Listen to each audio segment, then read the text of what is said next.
नमस्कार, आप देख रहे हैं एनएमएफ न्यूज। आपके साथ मैं हूं नम्रता चौधरी। आपको याद होगा इन चुनावों में योगी आदित्यनाथ को साइडलाइन किए जाने का और यूपी से हटाए जाने का मुद्दा जबरदस्त तरीके से गरमाया।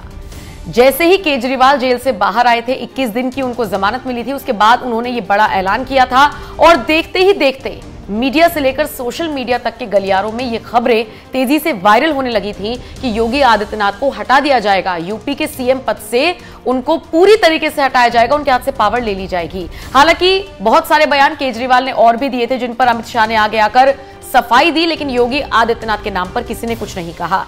अब जो नतीजे यूपी से सामने आए, जो सीटें एकदम से घट गई यूपी की, उसका एक कारण यह भी माना जा रहा है कि योगी आदित्यनाथ को लेकर जो खबरें फैलाई गई वो सच हो या झूठ हो, वो तो आने वाले वक्त में पता लग जाएगा। लेकिन इसका असर चुनावों पर पड़ा, इसका असर यूपी की जनता पर पड़ा और निश्चित तौर पर योगी की फैन फॉलोइंग जिस तरीके से बढ़ रही है, यूपी से उनका रिप्लेस होना और ऐसी खबरें आना निश्चित तौर पर यूपी की जनता के लिए एक बड़ा चिंता का विषय था। शायद इसीलिए इसका असर नतीजों पर भी दिखा। लेकिन इन सब के बीच फिर संजय राउत का एक बयान आया जो उन्होंने देवेंद्र फडणवीस के इस्तीफा देने के बाद दिया।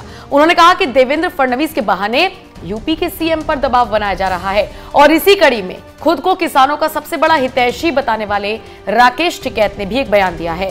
राकेश टिकैत ने भी कुछ इसी तरीके से अंदेशा जताया है और कहा है कि योगी आदित्यनाथ दबाव में है, भाजपा योगी आदित्यनाथ पर इस्तीफा देने का दबाव बना रही है। जैसे ही राकेश टिकैत का यह बयान सामने आया है, इस पर अब नेताओं की प्रतिक्रिया आनी शुरू हो गई है। हालांकि राकेश टिकैत की बात का काउंटर और बात का तोड़ कोई नहीं कर पा रहा है, कोई डंके की चोट पर आकर यह नहीं कह पा रहा है कि नहीं ऐसा कुछ नहीं होगा और इसीलिए यूपी की जनता इस वक्त असमंजस की स्थिति में है। राकेश टिकैत ने क्या कहा, जरा सुन लीजिए। उन्होंने कहा, योगी आदित्यनाथ के ऊपर इस्तीफा देने का दबाव इसलिए बनाया जा रहा है क्योंकि उत्तर प्रदेश में उनकी ज्यादा से ज्यादा सीट वो हार चुके हैं। भाजपा का यूपी में ऐसा हाल दिल्ली के कर्मकांड की वजह से हुआ है। भाजपा की तानाशाही से यूपी के उम्मीदवार हार गए। इसके बाद राकेश टिकैत ने कहा, भाजपा तोड़फोड़ का काम करती है। भाजपा ने तो चौटाला परिवार को तोड़कर रख दिया, पंजाब में बादल परिवार को तोड़कर रख दिया, 2024 में भाजपा ने मायावती की पार्टी को खत्म कर दिया, इसके साथ साथ हरियाणा में चौटाला की पार्टी को खत्म कर दिया। नीतीश कुमार और चंद्रबाबू नायडू तो अभी बचे हुए हैं, ये भी भाजपा के लपेटे में आएंगे। नीतीश कुमार गुलाटी मारते रहेंगे तब तक ही ठीक रहेगा।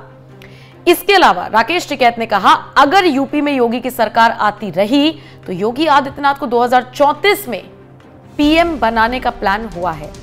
केंद्र सरकार में भाजपा को ज्यादा बोलने वाला और अपनी अपनी चलाने वाला व्यक्ति नहीं चाहिए। अपनी पार्टी में भी इन लोगों को मजबूत लोग नहीं चाहिए, ये कहना है राकेश टिकैत का।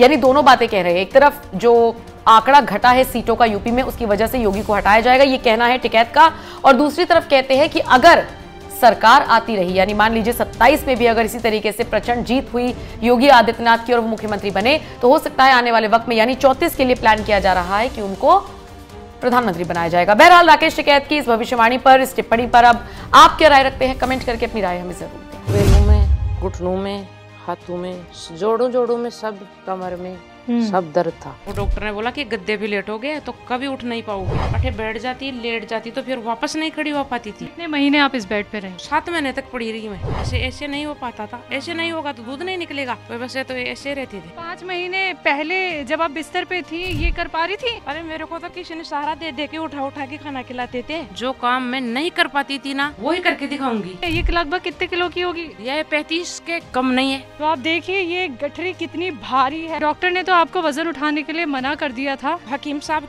का एक गोंदसिया ने लिया मैंने, तो मैं तो अपने आप उठ कर काम करवा लगी। तो वो पूछते भी है कि तुमने ऐसी कौन सी दवाई ले ली जो पहले तो तेरे को सहारा मिलता और अब तो खुद सहारा बन गई तू सारा काम का। जो मंजू जी 5 से 6 महीने तक बेड से उठ नहीं पाती थी, एक गिलास का पानी तक नहीं उठा पाती थी, आज देखिए वो कैसे। ये ताकत है गोंदसिया की 1.5 महीने में। ये काला गोंद मैंने ऑर्डर कर दिया, ये आ गया, मैंने उनको खाना शुरू कर दिया, तो मैं तो उठना बैठना काम करना भी शुरू कर दी, अब तो दौड़ना भी शुरू कर दी।